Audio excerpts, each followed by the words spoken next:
Welcome to the deep dive. Today, we're really getting into the story of Jack Ma.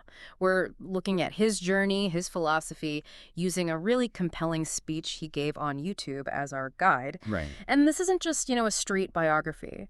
We want to pull out the key lessons here about resilience, about perspective, how he managed to achieve things that, frankly, seemed impossible early on. Absolutely. It's easy to just see the end point, the success. But the fascinating part is often the struggle, isn't it? How did all those early rejections actually shape his mindset? That's what we're digging into.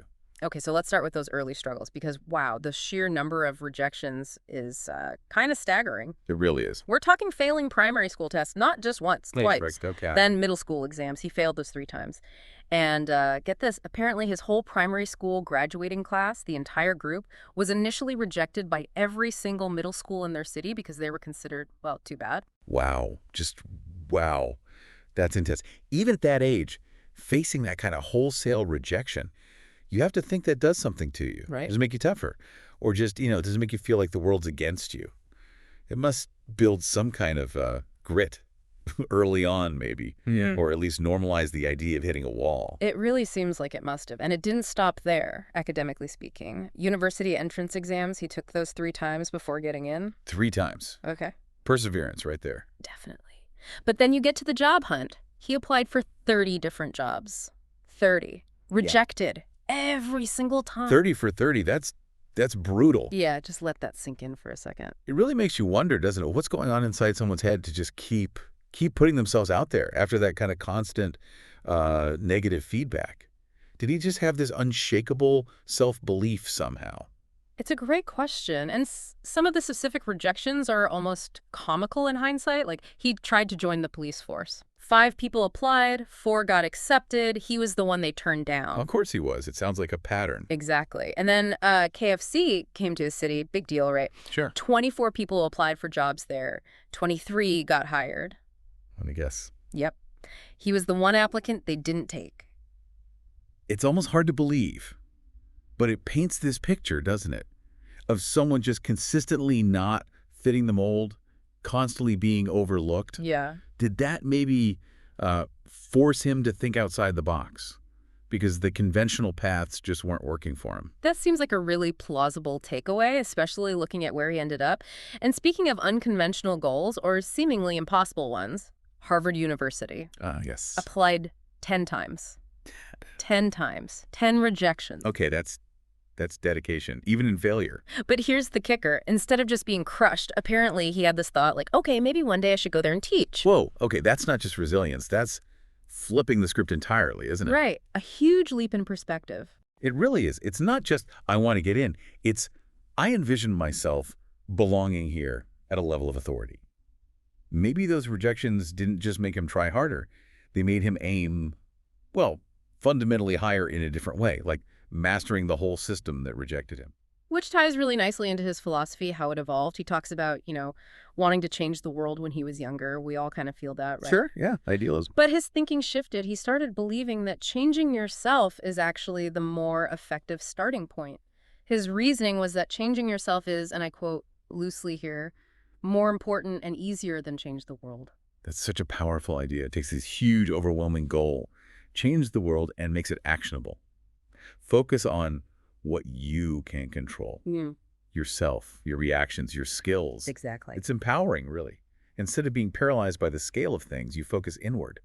Do we know if there were specific, failed attempts at changing the world that led him to that? Or was it more the accumulation of personal setbacks? That's a good point. It probably connects to something else he said, which was basically about getting used to rejection. Just accepting it as part of the process. Yeah, almost normalizing it. Yeah. He even said something like, we're not that good, acknowledging that, failure happens, Right. and that rejections don't just stop once you become successful. They still happen. And that's key, isn't it? Understanding that failure isn't always like a final judgment on you or your idea. It's data. It's something to learn from. If you get used to it, it maybe loses some of its emotional sting. Right. It stops being this catastrophic personal failing each time. He learned just through sheer volume that rejection wasn't the end of the story. Exactly. And he also seemed to find inspiration in really unexpected places. He talks quite a bit about watching the movie Forrest Gump. Forrest Gump, okay, that's not what I expected. Right. But he drew some really core lessons from it. What do you think when you hear that connection? Well, Forrest Gump, the character, he just kind of does things, doesn't he? He's not overthinking.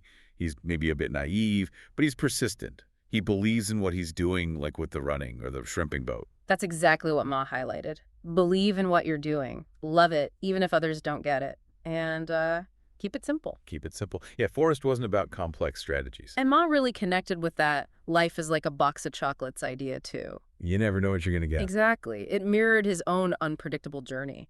He mentions being surprised, finding himself, speaking to big audiences or being interviewed by someone like Charlie Rose, things he never planned for. So belief, passion, simplicity, and embracing uncertainty.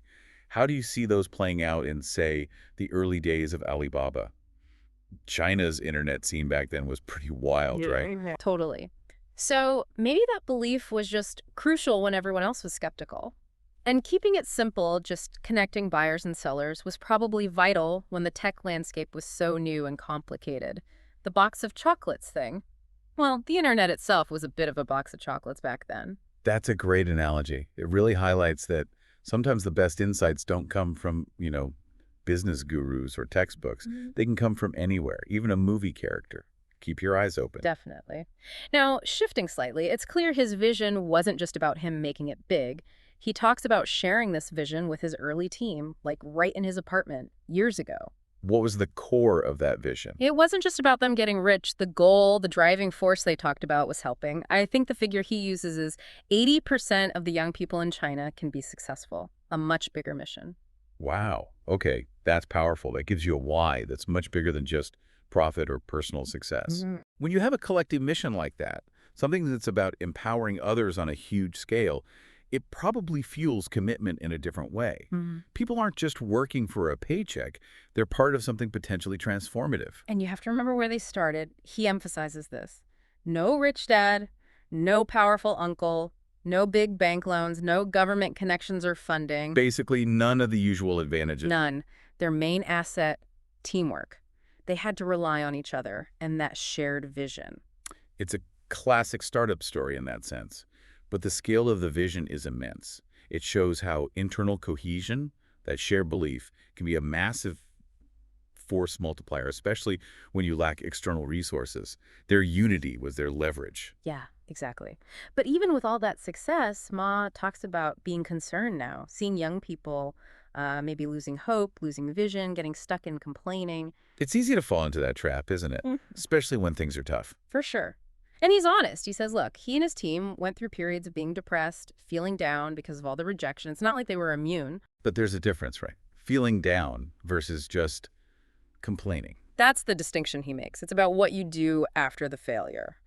Do you just blame circumstances, blame others, or do you look inward? Self-reflection, that's the key he seems to point to. Yeah. He contrasts the complainers with those who actually examine themselves, asking, okay, what did I do wrong here? Where can I improve? That internal analysis, he thinks, is what leads to growth. Complaining just keeps you stuck. It's about agency, isn't it? Taking responsibility, seeing challenges not just as roadblocks put there by others, but as opportunities to learn and adapt yourself. And he strongly believes the opportunities are out there. He talks about the world being full of chances. The issue isn't a lack of opportunity. It's often our mindset, our perspective, whether we can actually see and grab those chances. So it comes back to that internal focus again. It does. And his core message seems to be, keep improving yourself. Don't get caught in the complaint cycle. Whether you're succeeding or failing, that focus on self-improvement is constant. It's a message of, well, proactive resilience, really. Own your journey. Learn from setbacks. Keep a hopeful but realistic outlook. The potential is there, but you need the right mindset, growth, self-awareness to unlock it. So wrapping this up, what are the big takeaways from this deep dive into Jack Ma? We've seen resilience forged in just massive amounts of early rejection. Definitely. Setbacks is foundation, not dead ends. We saw that shift from trying to change the world to, perhaps more powerfully, changing oneself first. The power of internal change, yeah. Finding inspiration in unlikely places like Forrest Gump. Right. Openness to learning. The huge importance of teamwork and having a shared vision that's bigger than any one person. Collective mission. Absolutely crucial. And finally, that really critical difference between just complaining about failure and actually reflecting on it, learning from it. The blame versus self-reflection. Agency. These aren't just, nice ideas. His life really shows them in action, navigating incredible adversity. It's a potent story. A reminder that what looks like an end might just be a sharp turn onto a completely different path you never expected. Absolutely. So here's a final thought for you, the listener, to take away. Think about your own brushes with rejection, your own challenges. How could Jack Ma's perspective, that resilience, that internal focus, maybe help you navigate what you're facing right now? What unexpected box of chocolates, what surprising opportunities might your own journey hold? Good question to ponder. Thanks for diving deep with us today.